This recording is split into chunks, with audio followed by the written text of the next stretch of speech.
By adding checkboxes to this list, I can track completed tasks with one click and automatically see how many are finished. Google Sheets checkboxes are perfect for task lists, habit trackers, attendance sheets, and anything else that you need to mark as complete. I'm Matt, this is the Real World Teacher, and today I'll show you how to add and count checkboxes in Google Sheets. Here we have a simple tracker with the task, the person responsible, the due date, and a completed column. To add checkboxes, select the cells where you want them to appear.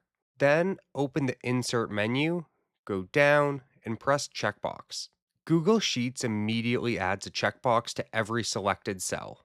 Now, whenever a task is finished, I can click its checkbox to mark it as complete. Behind each checkbox is a value. A checked box equals true, while an unchecked box equals false. You normally won't see those values, but they allow the checkboxes to work with formulas. I also want this specific tracker to show how many tasks have been completed. I'll use COUNTIF to count the checked boxes. We'll start by going equals, COUNTIF, open bracket. You can see we have range and criterion. The range is going to be our checkboxes. We'll go comma to the next part. Our criterion is true, so we can just type in true. Close bracket, enter. 3 boxes are currently checked, and it's showing 3 under completed tasks. If we checked one more, it goes to 4. We can remove 2.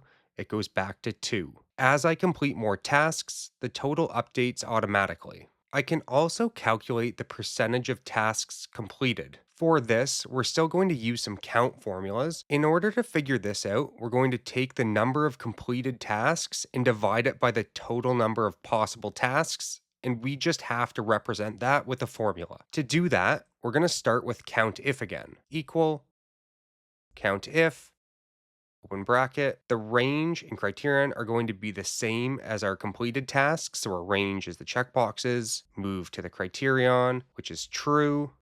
Close our bracket. This is the first part of the formula. That's going to give us how many are checked off. And the second part is counting how many checkboxes there actually are in total. In order to do that, we're going to use COUNTA, which selects every cell that is not empty. So we select our range again of checkboxes, close bracket, hit enter. When you first hit enter there, it'll give you a number. You'll probably have to format it as a percent, and then it'll show up as 25. You can remove some decimals if you'd like, but that's up to you. That's all it takes to turn a regular list into an interactive task tracker. Thanks for watching. Subscribe for more real-world skills from spreadsheets to personal finance and beyond, because this is the stuff that school skipped.